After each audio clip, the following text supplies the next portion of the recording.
பாலியல் புகாரின் பேரில் அண்ணா பல்கலைக்கழக பேராசிரியர் ஞானவேல் பாபு திருநெல்வேலியில் கைது செய்யப்பட்டார். சென்னை காவல் ஆணையர் அலுவலகத்தில் சென்னை அண்ணா பல்கலைக்கழக மாணவி ஒருவர் அளித்த புகாரில் பல்கலைக்கழக பேராசிரியர் ஞானவேல் பாபு கடந்த 3 ஆண்டுகளாக தனக்கு பாலியல் தொல்லை கொடுப்பதாகவும் செல்போனில் அழைத்து ஆபாசமாக பேசி வருவதாகவும் குற்றம் சாட்டியிருந்தார். மேலும் தாம் நண்பர்களுடன் வெளியே செல்வதை அந்த பேராசிரியர் தவறாக பேசுவதாக புகார் அளித்த மாணவி தன்னை போல மேலும் பல மாணவிகள் பாதிக்கப்பட்டுள்ளதாகவும் குறிப்பிட்டிருந்தார். இது தொடர்பாக ஞானவேல் பாபு மீது கோட்டூர்புரம் அனைத்து மகளிர் காவல் நிலையத்தில் பெண் வன்கொடுமை தடுப்புச் சட்டம், பாலியல் தொல்லை அளித்தல் ஆகிய 2 பிரிவுகளின் கீழ் வழக்கு பதிவு செய்யப்பட்டது. இதனையடுத்து ஞானவேல் பாபுவை பணியிடை நீக்கம் செய்து பல்கலைக்கழக நிர்வாகம் உத்தரவிட்டது. தொடர்ந்து அவர் திருநெல்வேலியில் இருந்த நிலையில் அவரை காவலர்கள் கைது செய்தனர். பின்னர் அவர் சென்னைக்கு அழைத்து வரப்பட்டார்.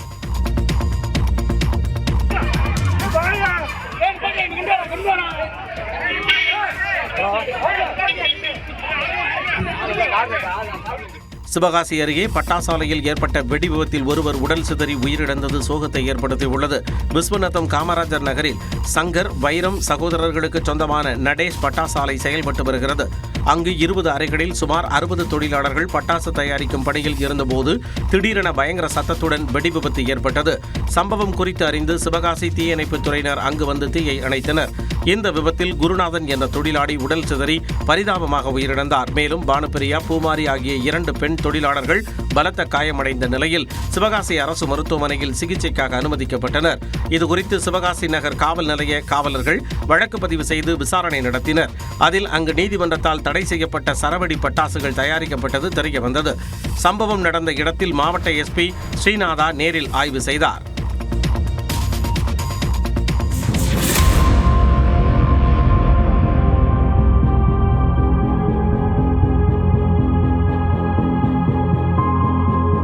உதகை அருகே கடநாடு கிராமத்தில் குடியிருப்பு பகுதியில் இரவு நேரத்தில் உலாவிய இந்த சிறுத்தையால் மக்கள் அச்சமடைந்தனர். கடநாடு கிராமம் மற்றும் மாவுக்கல் கிராம பகுதியில் சிறுத்தை ஒன்று சுற்றித் திரிந்தது. இரையை தேடி அலைந்த அந்த சிறுத்தை ஒரு வீட்டின் முன் இரும்பு தடுப்புகளை தாண்ட முடியாமல் வாசலிலேயே நீண்ட நேரம் அமர்ந்து கொண்டது. இதன் சிசிடிவி காட்சிகள் வெளியாகி அதிர்ச்சியை ஏற்படுத்தியுள்ளது.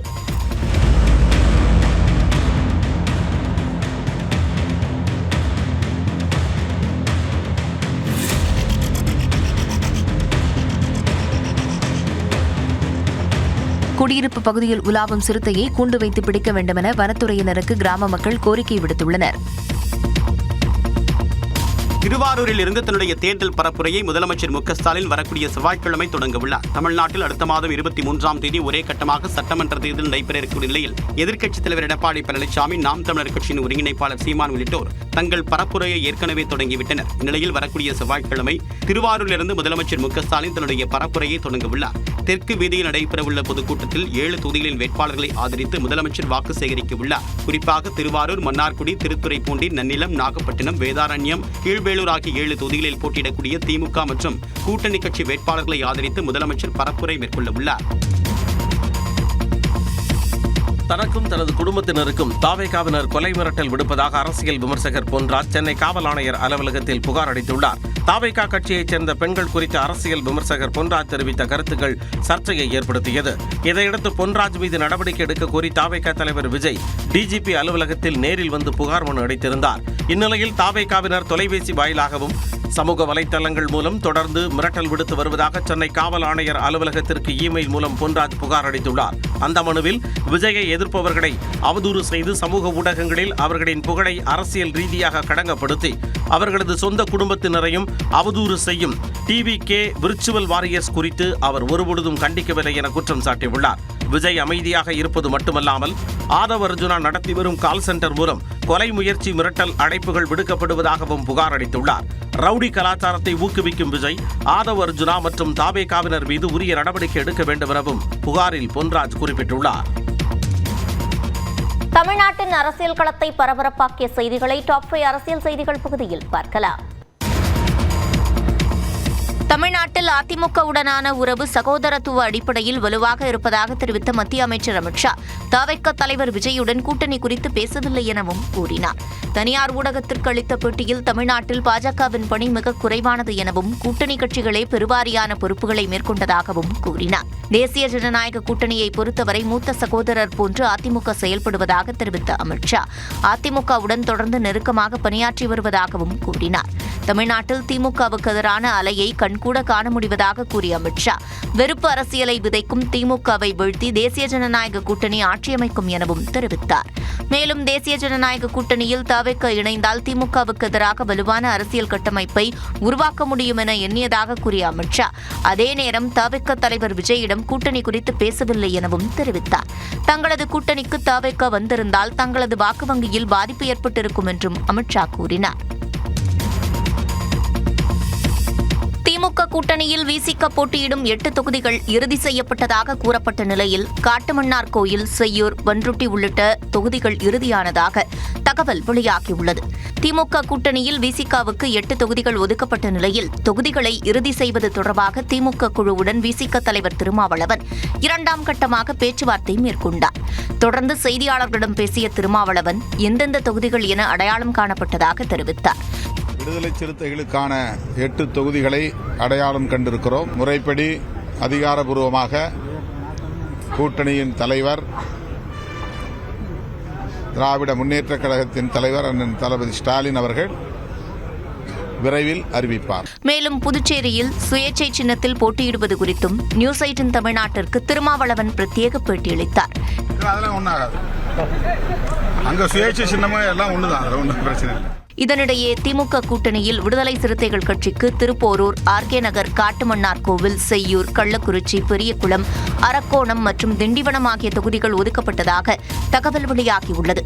இதில் திருப்போரூரில் SS பாலாஜியும், காட்டுமன்னார் கோவிலில் சிந்தனை செல்வன் மற்றும் ஆர்கே நகர் தொகுதியில் ஆளூர் ஷானவாஸ் போட்டியிட திட்டமிட்டுள்ளதாக தகவல் வெளியாகியுள்ளது. சென்னை வில்லிவாக்கத்தில் தாவேகவின் ஆதவ் அர்ஜுனாவை எதிர்த்து திமுக சார்பில் கார்த்திக் மோகன் களமிறக்கப்படலாம் என கூறப்படும் நிலையில் இதுபோன்ற பல துணிச்சலான தாக்கத்தை ஏற்படுத்தக்கூடிய முடிவுகளுடன் வியூகம் அமைத்து திமுக தலைமை வேட்பாளர் பட்டியலை வெளியிட உள்ளதாக தகவல் வெளியாகியிருக்கிறது.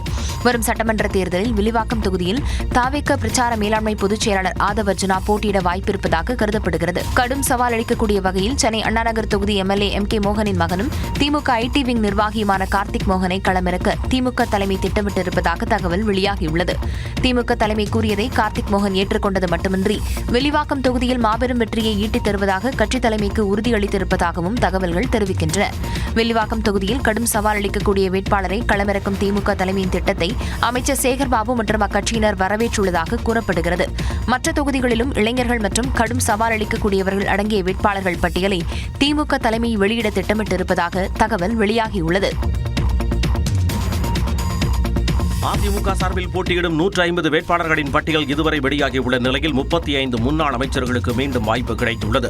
23 வேட்பாளர்களை கொண்ட முதல் பட்டியல் ஏற்கனவே வெளியான நிலையில் 127 வேட்பாளர்களை கொண்ட 2வது பட்டியலை கட்சியின் பொதுச் செயலாளர் எடப்பாடி பழனிசாமி வெளியிட்டுள்ளார். அதன்படி திருவள்ளூர் தொகுதியில் ரமணா, மாதவரம் தொகுதியில் மூர்த்தி, காஞ்சிபுரம் தொகுதியில் சோமசுந்தரம் களம் காண்கின்றனர்.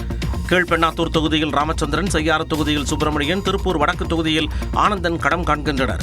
கிணத்துக்கடவு தொகுதியில் தாமோதரன், பொள்ளாச்சி தொகுதியில் பொள்ளாச்சி ஜெயராமன், உடுமலைப்பேட்டை தொகுதியில் உடுமலை ராதாகிருஷ்ணன் ஆகியோரும், கடலூர் தொகுதியில் MC சம்பத், தூத்துக்குடி தொகுதியில் செல்லப்பாண்டியன், ஸ்ரீவைகுண்டம் தொகுதியில் சண்முகநாதன் ஆகியோருக்கும் வாய்ப்பு கிடைத்துள்ளது.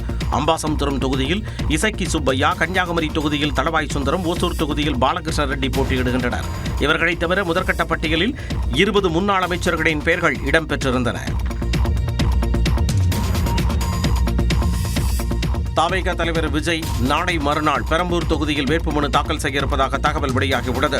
தாவேகா தலைவர் விஜய் நேற்று பெரம்பூரில் பரப்புரை செய்ய திட்டமிட்டிருந்தார். MKB நகர் பேருந்து நிலையம் அருகே முல்லை நகரில் பரப்புரை செய்ய தாவேகா தரப்பில் அனுமதி கோரப்பட்டது. ஆனால் அனுமதி மறுக்கப்பட்டதால் கடும் அதிருப்தியை வெளிப்படுத்திய விஜய் திட்டமிடப்பட்ட பரப்புரைக்கு சென்னை மாநகர காவல்துறையும் அதிகாரிகள் சிலரும் இணைந்து முட்டுக்கட்டை போட்டிருப்பது ஜனநாயகத்தின் மீது நடத்தப்பட்டுள்ள ஒரு பாசிச தாக்குதல் என சாடியிருந்தார். இதையடுத்து பெரம்பூரில் விஜய் பரப்புரை செய்ய கோரியிருந்த இடம் 3000 பேர் கூடுவதற்கு ஏற்ற இடம் இல்லை என்ற காவல்துறையினரின் விளக்கத்தை பெரம்பூர் தேர்தல் அதிகாரி சுட்டிக்காட்டினார். அதேபோல முல்லை நகர் பகுதியில் திடீரென பணிகள் மேற்கொள்ளப்பட்டு அனுமதி வழங்காத சூழல் ஏற்படுத்தப்பட்டதாக பரவிய தகவலுக்கு சென்னை மாநகராட்சி மறுப்பு தெரிவித்துள்ளது. குடிநீர் குழாயில் ஏற்பட்ட திடீர் உடைப்பை சரி செய்யும் பணியும் உடனடியாக சரி செய்யப்பட்டதாக வீடியோ ஆதாரத்தை வெளியிட்டுள்ளது. இந்த சூழலில் தாவேகா தலைவர் விஜய் நாளை மறுநாள் பெரம்பூர் தொகுதியில் வேட்புமனு தாக்கல் செய்ய இருப்பதாகவும் அன்றைய தினமே பெரம்பூர் தொகுதியில் பரப்புரையை தொடங்கவிருப்பதாகவும் தகவல் வெளியாகியுள்ளது. முன்னதாக சென்னையில் தனியார் நட்சத்திர விடுதியில் 234 தொகுதிகளுக்கான வேட்பாளர்களை விஜய் நாளை அறிமுகப்படுத்த இருப்பதாக அக்கட்சியின் பொதுச் செயலாளர் ஆனந்த் அறிவித்துள்ளார். ஒன்றுபட்ட இந்தியாவாக இணைந்து செயல்பட்டால் மேற்காசியாவில் நிலவும் சவால்களை சமாளித்து வெற்றி காணலாம் என பிரதமர் நரேந்திர மோடி நம்பிக்கை தெரிவித்துள்ளார். ஈரானுக்கும் அமெரிக்க இஸ்ரேல் படைகளுக்கும் இடையேயான போரால் மேற்காசியாவில் நிலவும் பதற்றங்கள் குறித்து அனைத்து மாநில முதலமைச்சர்களுடன் காணொலி வாயிலாக பிரதமர் நரேந்திர மோடி ஆலோசனை நடத்தினார். அப்போது மேற்காசிய போர், அதனால் ஏற்படக்கூடிய தாக்கம், நாட்டின் பாதுகாப்பு தயார் நிலை குறித்து மாநில முதலமைச்சர்களுடன் பிரதமர் மோடி பகிர்ந்து கொண்டதாக தெரிவிக்கப்பட்டுள்ளது. மேலும் ஒன்றுபட்ட இந்தியாவாக இணைந்து செயல்பட்டால் தற்போதைய சூழலை சமாளித்து சாதிக்க முடியும் என்றும், கொரோனா காலத்தில் மத்திய மாநில அரசுகள் இணைந்து செயலாற்றி மக்களுக்கான அத்தியாவசிய தேவைகள், வர்த்தகம், விநியோக சங்கிலியை சீராக வைத்தது போல் மீண்டும் இணைந்து செயல்படுமாறும் பிரதமர் மோடி அழைப்பு விடுத்தார். இந்த கூட்டத்தில் ஆந்திரா, உத்தரப்பிரதேசம், தெலங்கானா, பஞ்சாப், குஜராத் உள்ளிட்ட மாநில முதலமைச்சர்கள் பங்கேற்ற நிலையில் தமிழ்நாடு, கேரளம், அசாம், மேற்கு வங்கம், புதுச்சேரி ஆகிய தேர்தலை எதிர்கொள்ளும் மாநிலங்களின் முதலமைச்சர்கள் பங்கேற்கவில்லை. இதனிடையே ஈரானுடனான பிரச்சினை குறித்து பிரதமர் நரேந்திர மோடியுடன் அமெரிக்க அதிபர் டிரம்ப் தொலைபேசி வாயிலாக பேசினார். இந்த கலந்துரையாடலின் போது பிரபல தொழிலதிபர் ஈலான் மஸ்கும் இணைப்பில் இருந்ததாக கூறப்படுகிறது. கொரோனா காலத்தை போன்று இந்தியாவில் மீண்டும் ஊரடங்கு அமல்படுத்தப்படாது என்று மத்திய நிதியமைச்சர் நிர்மலா சீதாராமன் திட்டவட்டமாக தெரிவித்துள்ளார். இதுகுறித்து ஆங்கில செய்தி நிறுவனத்துக்கு பேட்டியளித்துள்ள நிர்மலா சீதாராமன், ஊரடங்கு வரும் என்பது முற்றிலும் தவறான தகவல் என்றார். பொய்யான தகவலை பரப்புவோருக்கு கண்டனம் தெரிவிப்பதாகவும் அவர் கூறினார். I am surprised that some leaders are saying things like there will be a lockdown and there will be, shortages of LPG, shortages of diesel and so on. These are absolutely baseless, like the time when we saw it all in COVID, but no lockdown. இந்நிலையில் மாநிலங்களுக்கு கூடுதலாக 20% வணிக சிலிண்டர்கள் வழங்கப்படும் என்று மத்திய பெட்ரோலியத்துறை தெரிவித்துள்ளது. இது தொடர்பாக அனைத்து மாநில தலைமை செயலாளர்களுக்கு பெட்ரோலியத்துறை செயலாளர் எழுதியுள்ள கடிதத்தில், அனைத்து மாநிலங்களுக்கும் போர் நெருக்கடிக்கு முன் இருந்த அளவில் தற்போது 40% வணிக பயன்பாட்டிற்கான சிலிண்டர்கள் வழங்கப்படுவதாக தெரிவிக்கப்பட்டுள்ளது. மேலும் குழாய் வழி இயற்கை எரிவாயு பயன்பாட்டை ஊக்குவித்து இலக்கை எட்டிய மாநிலங்களுக்கு மட்டும் கூடுதலாக 10% வழங்கப்பட்டுள்ளதாக குறிப்பிடப்பட்டுள்ளது. இந்த நிபந்தனையை நிறைவேற்றி பல்வேறு மாநிலங்கள் கூடுதல் ஒதுக்கீட்டை பெற்றுள்ள நிலையில் இந்த நிபந்தனைகள் இன்றி அனைத்து மாநிலங்களுக்கும் கூடுதலாக 20% சிலிண்டர்கள் வழங்கப்பட உள்ளதாக அறிவிக்கப்பட்டுள்ளது. இவற்றை உருக்கு, வாகன தயாரிப்பு, ஜவுளி, சாயம், ரசாயனம், பிளாஸ்டிக் தயாரிப்பு தொழிற்சாலைகளுக்கு முன்னுரிமை கொடுத்து வழங்குமாறு பெட்ரோலிய அமைச்சகம் அறிவுறுத்தியுள்ளது. மத்திய கிழக்கு நாடுகளில் நிலவி வரும் போர் சூழலால் பெட்ரோல், டீசல் விலை உயராமல் தடுக்கும் வகையில் அதன் மீதான கலால் வரியை மத்திய அரசு குறைத்துள்ளது. போர் காரணமாக கச்சா எண்ணெய் விலை உயர்ந்துள்ள நிலையில் பெட்ரோல் மீதான கலால் வரியை லிட்டருக்கு 13 ரூபாயிலிருந்து 3 ரூபாயாக குறைத்துள்ள மத்திய அரசு 10 ரூபாயாக இருந்த டீசல் மீதான கலால் வரியை முற்றிலுமாக நீக்கி மத்திய அரசு உத்தரவிட்டுள்ளது. விலை உயர்வை தவிர்க்க எடுக்கப்பட்டுள்ள இந்த நடவடிக்கையால் விலை கூடவோ குறையவோ வாய்ப்பில்லை என மத்திய அரசு தெரிவித்துள்ளது. இதுகுறித்து விளக்கம் அளித்துள்ள மத்திய பெட்ரோலியத்துறை அமைச்சர் ஹர்தீப் சிங் பூரி, கச்சா எண்ணெய் விலை உயர்வால் பல்வேறு நாடுகளில் பெட்ரோல், டீசல் விலை கடுமையாக உயர்ந்துள்ளதாக தெரிவித்துள்ளார். இந்த சூழலில் மற்ற நாடுகள் போல எரிபொருள் விலையை ஏற்றுவது அல்லது இதனால் ஏற்படும் நிதி சுமையை ஏற்று சர்வதேச தாக்கத்தில் இருந்து நாட்டு மக்களை பாதுகாப்பது என 2 வாய்ப்புகள் பிரதமர் மோடி முன்பு இருந்ததாக மத்திய அமைச்சர் குறிப்பிட்டுள்ளார். இதில் குடிமக்களை பாதுகாக்க நிதி நெருக்கடியை ஏற்றுக்கொள்ள பிரதமர் மோடி முடிவு செய்தார் என்று அவர் தெரிவித்துள்ளார். எண்ணெய் நிறுவனங்களின் நஷ்டத்தை குறைக்க மத்திய அரசு பெரிய அளவில் தனது வரி வருவாயை குறைத்துக் கொண்டது என ஹர்தீப் சிங் பூரி தெரிவித்துள்ளார். அதே நேரத்தில் பெட்ரோல், டீசல் ஏற்றுமதி செய்யும் சுத்திகரிப்பு ஆலைகளுக்கு ஏற்றுமதி வரி விதிக்கப்படுவதாகவும் மத்திய அமைச்சர் குறிப்பிட்டுள்ளார்.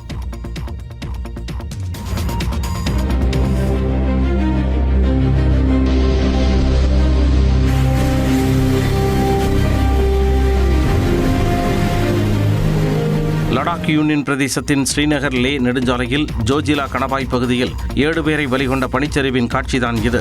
இமயமலையில் உள்ள ஜம்மு காஷ்மீர் மற்றும் லடாக்கை இணைக்கும் ஜோஜிலா கணவாயில் திடீரென பனிச்சரிவு ஏற்பட்டது. இதில் சிக்கி 7 பேர் உயிரிழந்தனர், மேலும் 5 பேர் காயமடைந்தனர். ஜோஜிலா மலைப்பாதையில் பனிச்சரிவு ஏற்பட்டதால் சுற்றுலா பயணிகள் பலரது வாகனங்கள் இடிபாடுகளுக்கு அடியில் புதைந்ததாக கூறப்படுகிறது. இதில் மேலும் பலர் உயிரிழந்திருக்கலாம் எனவும் அஞ்சப்படுகிறது. தகவல் அறிந்து உடனடியாக விரைந்து சென்ற மீட்புக் குழுவினர் பணியை அகற்றி போக்குவரத்தை சீரமைக்கும் நடவடிக்கைகளை மேற்கொண்டனர். கனரக இயந்திரங்கள் மூலம் பனிப்பாறைகளை அகற்றும் பணிகள் நடைபெற்றன. பனிச்சரிவு ஏற்பட்ட இடத்தை சுற்றியுள்ள பகுதிகளில் மீண்டும் சரிவுகள் ஏற்பட வாய்ப்புள்ளதால் ஸ்ரீநகர் லே நெடுஞ்சாலையில் போக்குவரத்து தற்காலிகமாக நிறுத்தப்பட்டது. பயணிகள் அப்பகுதிகளுக்கு செல்வதை தவிர்க்கும்படியும் அறிவுறுத்தப்பட்டுள்ளனர்.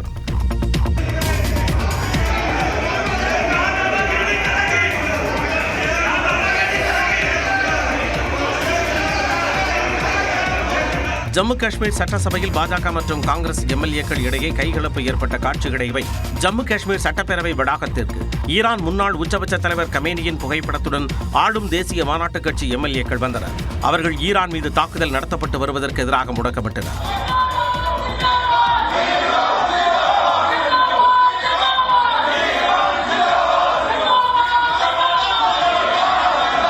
சட்டமன்றத்திற்குள்ளும் அவர்கள் இஸ்ரேலுக்கு எதிராக முழக்கமிட்டனர். அவர்களுடன் காங்கிரஸ், மார்க்சிஸ்ட் கம்யூனிஸ்ட் கட்சி உறுப்பினர்களும் இணைந்து குரல் எழுப்பினர்.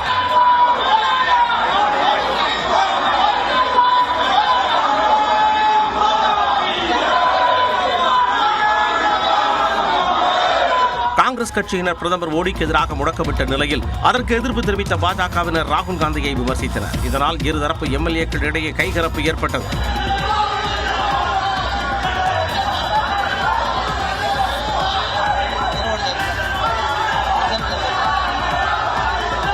இந்நிலையில் சட்டப்பேரவையில் பேசிய முதலமைச்சர் உமர் அப்துல்லா ஈரான் மீதான தாக்குதலுக்கு கண்டனம் தெரிவித்தார்.